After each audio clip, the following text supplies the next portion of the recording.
So here's the problem. Traditional universities are struggling at SEO, and online-only universities are killing it. Today, we're going to go over the 4 obstacles that are holding traditional universities back. The first problem traditional universities have is their subdomain structure. Traditional universities love to take all their schools and departments and install them as subdomains.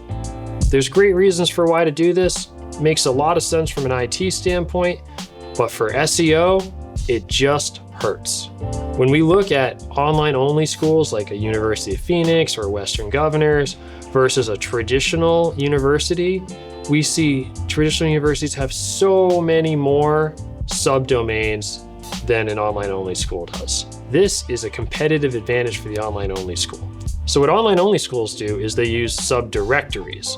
So instead of installing the website as a subdomain of the root, they install it on the other side of the root as a subdirectory.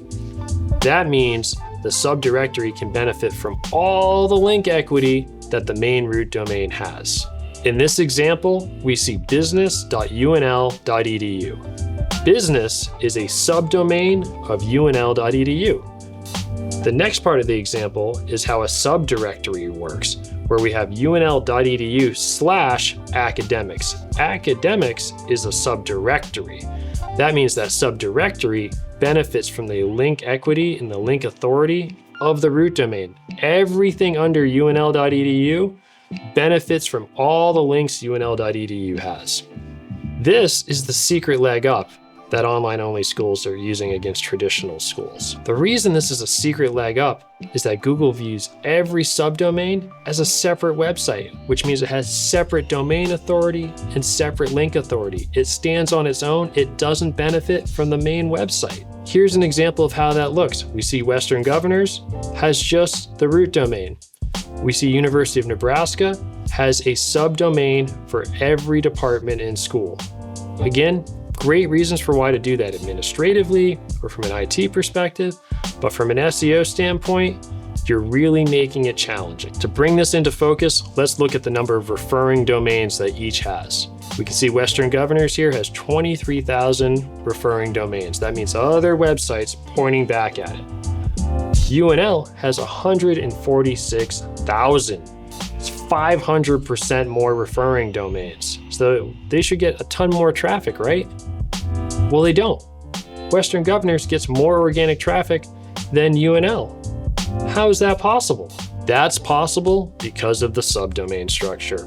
When UNL takes every school and puts it on a subdomain, all the links get split up and siloed off on a separate island just for that subdomain. So instead of competing with all the consolidated links that UNL has, it only gets the links that the subdomain has. Each of them need to stand on their own. Traditional universities are usually structured this way because this is the way the IT department sets them up. That's okay. A lot of reasons for doing that, but it's a hidden SEO tax that they're paying every single day in the form of rankings. And when you pay a tax in the form of rankings, you're paying a tax in the form of organic traffic to your website. If you lose organic traffic to your website, you lose leads. If you lose leads, you lose applications. That's the tax. That's the trade-off for having the structure that most universities have. Most of the time, this is okay. In a world where schools are consolidating and we're getting all sorts of external pressure, we need to be able to compete differently. Right now, online-only schools are competing very well at SEO, and traditional schools are just not able to keep up. When we say online-only schools, well, who are we talking about? Here's a list. We have a lot of different schools on here that are online-only schools. This is not the full list, but this is an example. And you can see they all have a ton of backlinks, and all those backlinks benefit the root domain, and they build out all their website content in a subdirectory structure under that root. So all those links benefit everything under that root. Obstacle number 2 is hosting. Every subdomain needs to be hosted. That means since traditional universities use lots of subdomains, they need to use lots of hosting. So you can see in this chart, there's a significant difference between the number of hosting providers a traditional university has and what an online-only school will have. So why does hosting matter? Well, from an SEO point, hosting matters because of speed. It matters because of how fast a website loads. And when you have lots and lots of different hosts supporting hundreds of different subdomains, you're going to have a lot of inconsistency in how fast websites load. When you have inconsistency in how fast websites load, you're going to have inconsistency in your Google rankings. In this example, we can see two different websites here from Stanford. We can see their main root domain, and we can see their undergraduate domain. We can see they have different mobile speed scores. It's probably because they're on different hosts. The next question is, why would we care about speed? Well, the first reason is your website visitors. You want them to have a good experience. You want the website to load quick so they can find what they want. The second reason is Google ranks based on website speed. They want your website to load fast. If you have slow loading pages, they may struggle to rank. If you have 30 different website hosts, all loading pages at different speeds, some optimized, some not, then you're going to have all sorts of pages that are optimized or not, and your traffic is going to be optimized or not, and then your leads are going to be optimized or not. The next obstacle here is the use of different content management systems, or CMSs. An example of a CMS might be WordPress or Drupal. These are the platforms that you use to manage the content on your website. When you have lots of different subdomains installed, you generally are going to have lots of different content management systems installed. When you have lots of different content management systems installed, that means you're going to have lots of teams trained up on how to manage all these different CMSs. That means you're going to have inconsistency in your ability to publish content, to edit content, and to deploy changes to the website. When you have inconsistency in your ability to rapidly deploy changes to your website, you're not going to be as competitive from a marketing perspective. Marketing requires rapid deployment of new content and changes to websites all the time. This is another area where online schools have this figured out. They have very few content management systems. That means their teams can deploy changes and updates very quickly to the website. The other issue with having all these different content management systems is just simply you need someone trained on how to use them all. You need all these different experts to know how to use all these different content management systems. So what you end up having is all these different marketing teams at all these different schools needing to be experts in all these different content management systems, or worse, hiring agencies to help them with all these different content management systems. It's not an efficient way to support a marketing program. There are good reasons that schools structure it this way, but when we're trying to explain why online-only schools beat traditional schools at SEO, this is a key factor. And the fourth obstacle to why traditional schools struggle with SEO: website design and UX consistency. What we see with subdomains is that when each subdomain is installed as a separate website, a lot of times those websites are all designed differently. That means visitors to your website get to deal with wildly different user experiences. Main navigations change, calls to actions change, imagery changes, logos changes. Across the board, a visitor's experience when they are visiting multiple different subdomains will be very inconsistent. It'll be confusing and it'll be hard to navigate. The bigger marketing problem, however, is that we're not getting the flywheel going on website data. If you have 34 different website experiences across all these different schools, you're not going to be able to scale your marketing efforts. If one school learns that a certain landing page layout converts well, do they let all the other schools know? Often they don't. Even if they did, could they give a different school their template to deploy? Maybe not, because they're not using the same CMS and they're not using the same website design. Can the university deploy tests across all schools at once to gather data very quickly by consolidating all their traffic?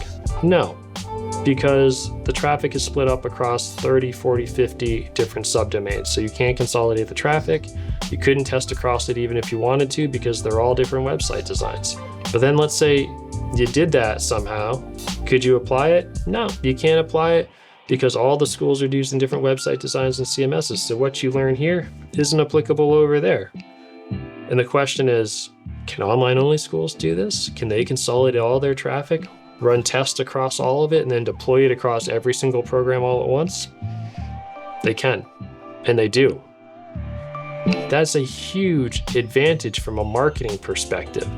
That allows them to rank better and convert better and learn those things faster than anyone else they're competing with, because they've consolidated their traffic and their content and their learning and their data into one place.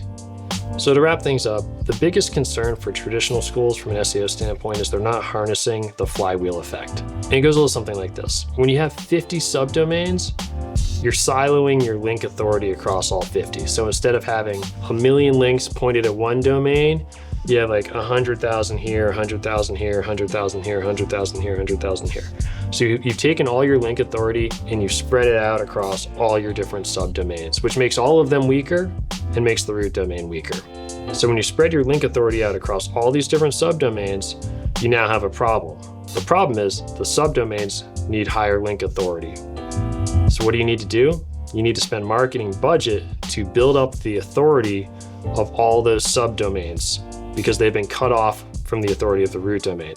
So that's going to force you to invest marketing dollars into those subdomains to build up their SEO authority. After that, you're going to have inconsistent and expensive hosting solutions. You're going to have a lot of different hosts, a lot of different hosting speeds, a lot of different hosting administrators. That's a lot of overhead. That's a lot of inconsistency. That's going to bring us to inconsistent load speeds. Inconsistent load speeds would be inconsistent Google search rankings. Inconsistent Google search rankings is inconsistent organic traffic, leads, apps.